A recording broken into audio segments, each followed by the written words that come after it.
having the same dragon, you have yourself this affinity from the dragon, from the cosmic code, to be intuitive, to be sensitive.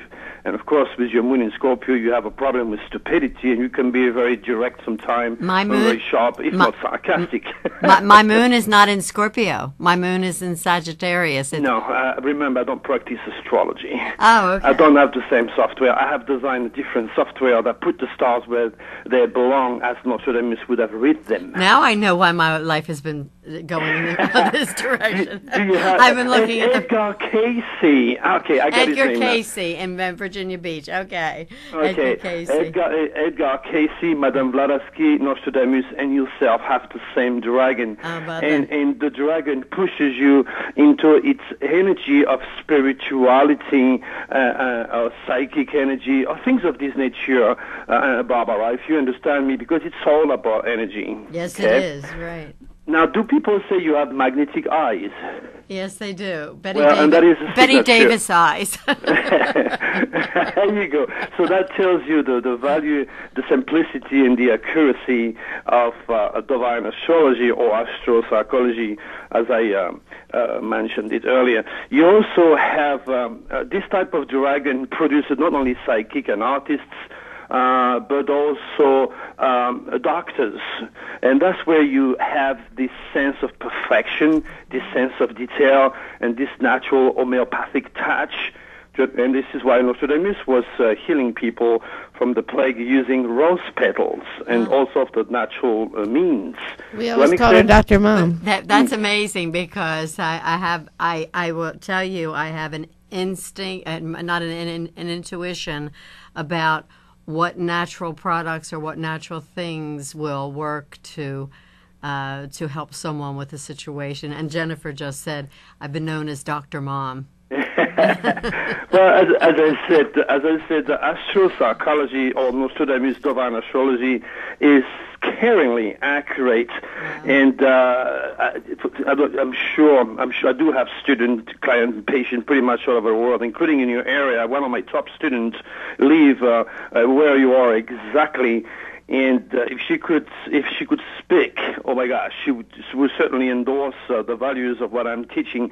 But what I'm trying to tell you is that you're also a very competitive person. Okay, your Mars is in Aries. You know that, yes? Yes. Okay, and that can give you headaches or sinuses sometimes, and put you right in your 6 hours of work and service to the world. This Mars wants you to be number one. Aries was the mind, so you will be pushed into the field of intellectual exchange and communication.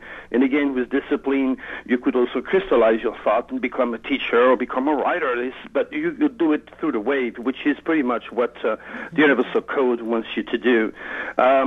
You have a very, very interesting stars, and as I'm speaking to you today, the moon is crossing your dragon's head, so you are at your highest point of the month, so to speak. You have to be careful, though, when the moon cruises through the water signs, whether it be Cancer, Pisces, or Scorpio, because that is connecting to your tail.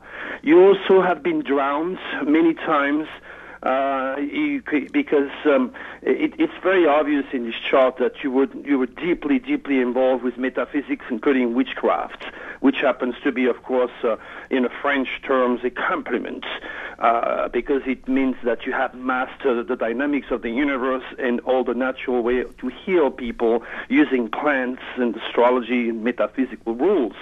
And sad enough, you've been drowned many times by the Christians in some of your past life, considered, and burned, of course, considered as a witch. It's very deep stuff. Your dragon's head and tail axis in Pisces makes you what you call a terminal. That means your opportunity to shut down the reincarnation principle in this dense physical world and become a co-creator with God himself, so that you, in your next reincarnation, create new flowers and new trees and new life, put it this way.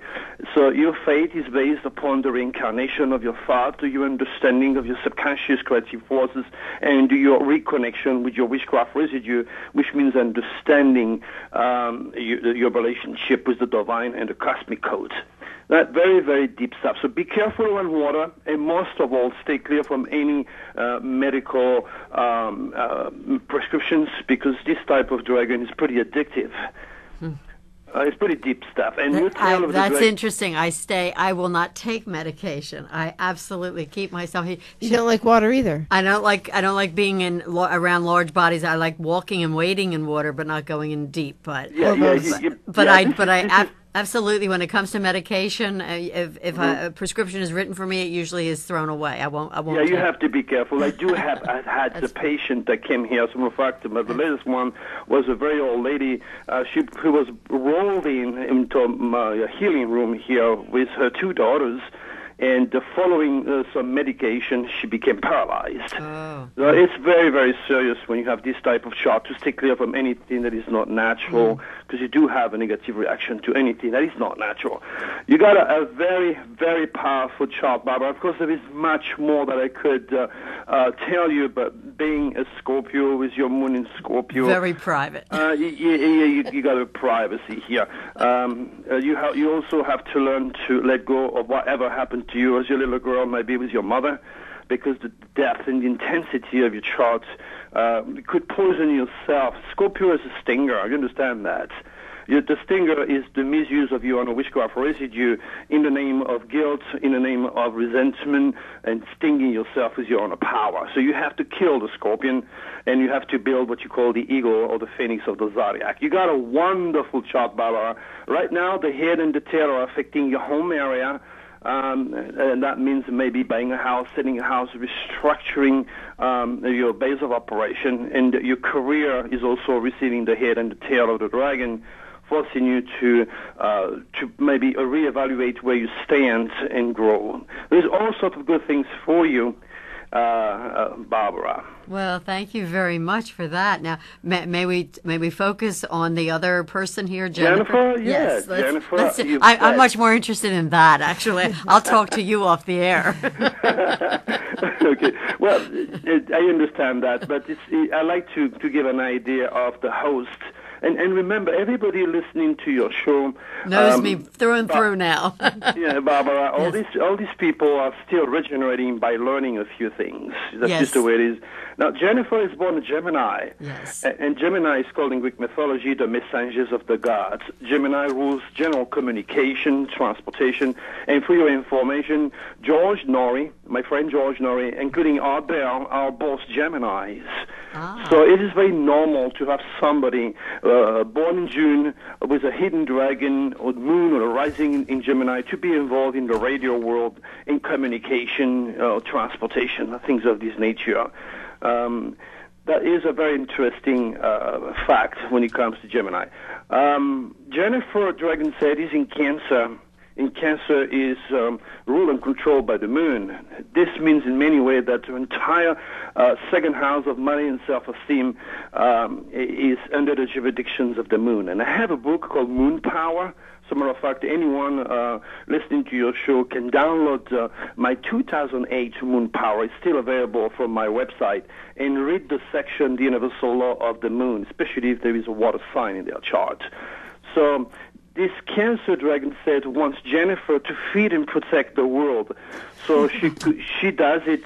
She could do it on a physical way, and that means cooking, food.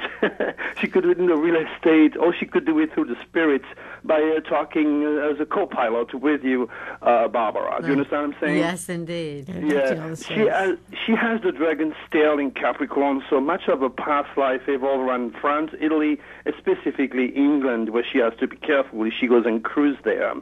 The tail of the dragon in Capricorn represents also a tremendous amount of past life involved in witchcraft, because Capricorn is the sign chosen subconsciously by Christians to represent the head of the goat, or the head of evil, the head of the goat. And that doesn't mean that Jennifer is evil, don't get me wrong. But with the tail of the dragon in this sign, she's a planner, she's an architect. And much of her past life evolved in a position where she always had respect and honors and incredible position in a career in facing the world, so to speak. She has had her knees broken also, so she has to be careful not to put stress on her knees. Not to eat when she's upset, also to save the stomach.